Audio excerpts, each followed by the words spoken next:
This video is made possible by Audible. Get a free audiobook of your choice from Audible exclusively by going to audible.com/realliflore in the description.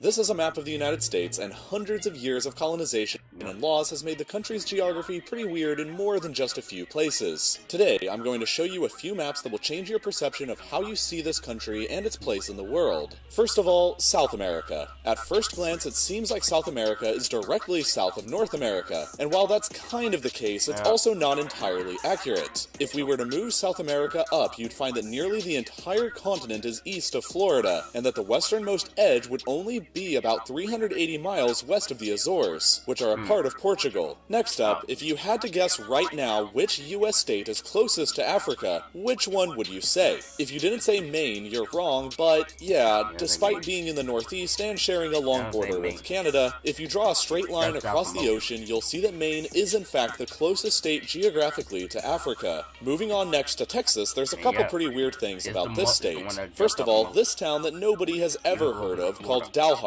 This town is located 485 miles away from the Texan state capital of Austin, which means that Dalhart is actually closer to the state capitals of New Mexico, Oklahoma, Colorado, Kansas, Nebraska, and Wyoming. 6 other different states. Another way to understand just how big Texas actually is by taking a look at the city of El Paso, located in the westernmost edge of the state. If you draw a line from here to the easternmost edge of Texas, and then move that line over to point to the west, you'll see that the line goes past Los Angeles, meaning that LA is closer to El Paso than the other side of Texas is. But LA itself is in a deceiving geographic location of its own. You would think that since it's on the west coast, it would be further west than most other US cities, but that's not totally true either. Reno, Nevada is actually located further west than LA is, which you can see when a line is drawn from Reno southwards. And speaking of weird senses of latitude, here's some more examples that might mess with your head a little. Austin, Texas is roughly on the same latitude as Cairo, Egypt. New York City is roughly equal to Madrid in Spain. Minneapolis is close to Venice. Vancouver is almost equal to Paris. And Calgary in Canada is almost equal to London. The North American continent has much cooler temperatures on average than Europe does at higher latitudes like this, which is why this is a little confusing. But perhaps equally confusing is what happens when you look at a globe and flip it on its side. If you start at Mexico City and draw a straight line out in this direction, you'll be amazed to find how many other cities the line roughly matches up with. From Mexico City, the line also goes through Atlanta, Washington, D.C., New York City, Paris, and eventually Izmir in Turkey. The perception is weird because we usually think of the world in terms of a map and not in terms of its true spherical shape.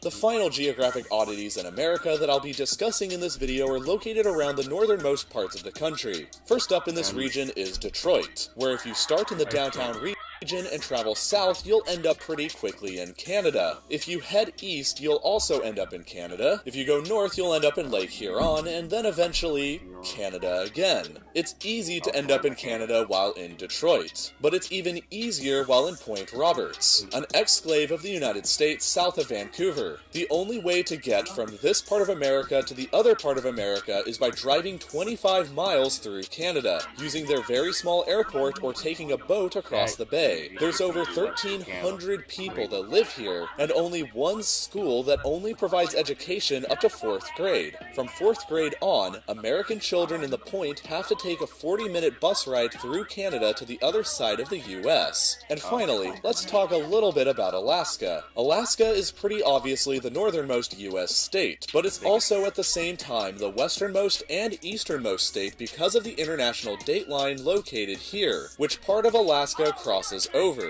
The date line causes another weird situation here, though, on the Diomede Islands, where it crosses between one island owned by Russia and another island owned by the United States. The result is that despite only being just a couple miles away from one another, the Russian island is 21 hours ahead in time from the American island. This has led the islands to be nicknamed as Yesterday Island and Tomorrow Island, and during the winter, when the water around the islands freeze, it becomes theoretically possible to walk between America and Russia. while in reality it may be illegal to walk between the two islands. Something that isn't illegal at all is clicking the link in this video's description to get a free audiobook of your choice at audible.com/realliflore. As I'm sure you've heard before, Audible is a leading provider of audiobooks and other spoken word entertainment. They have so many amazing titles, with several that deal specifically with geography.